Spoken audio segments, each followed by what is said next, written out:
Welcome to the Multiverse Literary Society. Today I will be doing a reading of Chapter 1 from Brandon Sanderson's Magic the Gathering novella, Children of the Nameless. The Whisperers arrived just before dusk, and Tisenda's song was not enough to stop them. She screamed the refrain of the warding song, sliding her hands across the strings of her viol, a gift from her parents at her 14th birthday. Her parents were both gone now, killed 10 days earlier by the strange creatures that now assaulted the village. Tisenda had barely recovered from that grief when they'd taken Willia too. Now they'd come for the entire village. Since the sun had not yet set, she couldn't see them, but she could hear their quiet, overlapping voices as they flowed around her seat. They spoke in raspy tones, soft, the words indistinguishable, like an underchant to her song. She redoubled her efforts, plucking her viol with raw fingers, sitting in her usual spot at the center of the village by the gurgling cistern. The song should have been enough. For 2 years, it had stopped every terror and horror.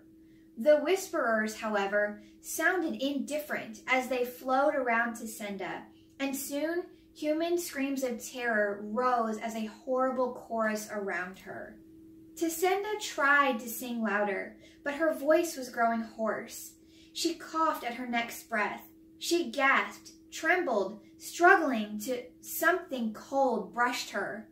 The pain in her fingers grew numb, and she gasped, leaping back, clutching her viol to her breast. All was black around her, but she could hear the thing nearby. 1,000 whispers overlapping, like rifling pages, each as hush as a dying breath. Then it moved off, ignoring her. The rest of the villagers were not so lucky. They had locked themselves in their homes, where now they shouted, prayed, and pled, until one by one they started to go silent. "Tisenda!" a voice shouted nearby. "Tisenda, help!" "Mirian?"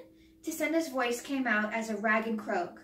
Which direction had that sound come from? Tisenda spun in the darkness, kicking over her stool with a clatter. "Tisenda!" There! Tisenda carefully ran her foot along the side of the cistern to feel its carved stones and orient herself, then struck out into the darkness. She knew this area well, and it had been years since she'd stumbled when crossing the village square. But still, she could not avoid that spike of fear she felt in stepping forward, out into that darkness that still terrified her. This time, would she walk into the void and never return? Would she continue to stumble in a vast, unknowable blackness, lost to all natural feeling and touch? Instead, she reached the wall of a home, right where she'd anticipated. She felt with raw fingers, touching the windowsill, feeling Mirian's potted herbs in a row, one of which, in her haste, she accidentally knocked off. It shattered on the cobbles. "Mirian!" Tisenda yelled, feeling her way across the wall. Other screams still sounded in the village. Some people crying for help, others shouting in a panic. Together, the sounds were a tempest, but each seemed so alone. "Mirian!" Tisenda said. "Why is your door open? Mirian!" Tisenda felt her way into the small home, then stumbled over a body. Tears wetting her cheeks, Tisenda knelt, still holding her viol in one hand. With the other, she felt at the lace skirt, embroidered by Mirian's own hand during the evenings when she sometimes stayed up to keep Tisenda company. She moved her hand to the woman's face. Mirian had brought Tisenda tea not an hour ago, and now her skin had already gone cold somehow, her body rigid.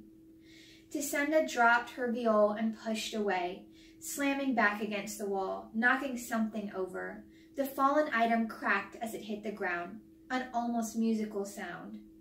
Outside, the last screams were giving out. "Take me!" Tisenda shouted, feeling her way around the door.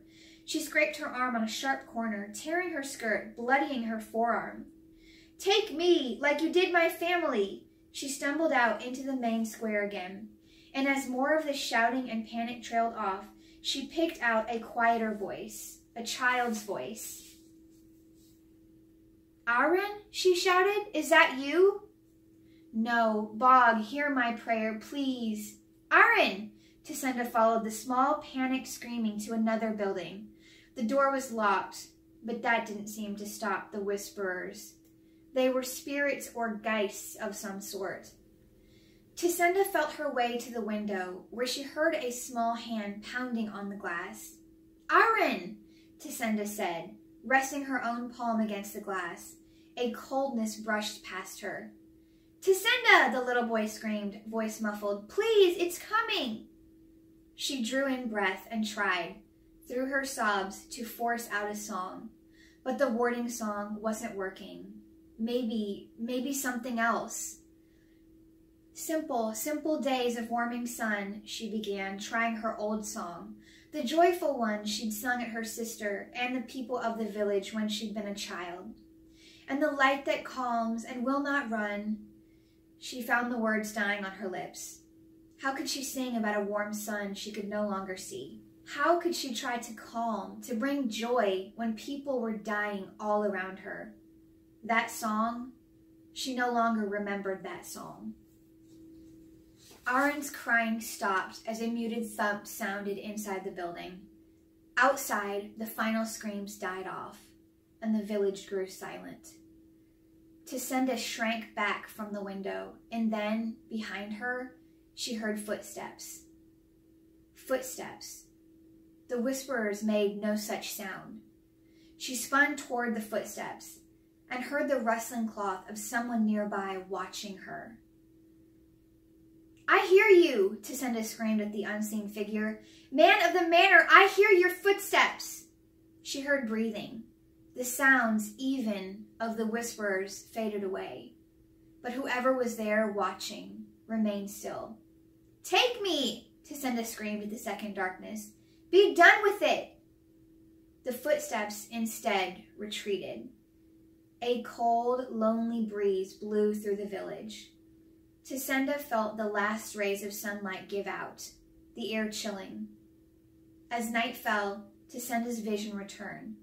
She blinked as the blackness retreated to mere shadows, the sky still faintly warm from the sun's recent passing. Like the embers that clung briefly to a wick after the fire went out, Tisenda found herself standing near the cistern, her face a mess of tears and tangled brown hair. Her previous veil lay, wood finish scratched, just inside the door to Miriam's house.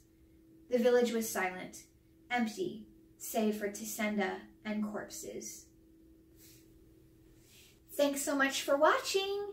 Leave me a comment and let me know what you think of the story so far. Please subscribe to my channel, and I will see you in the next one. Bye! This video brought to you by Cardsphere. Click their link in the description below. Hello there. Oh, hello there. Hello there.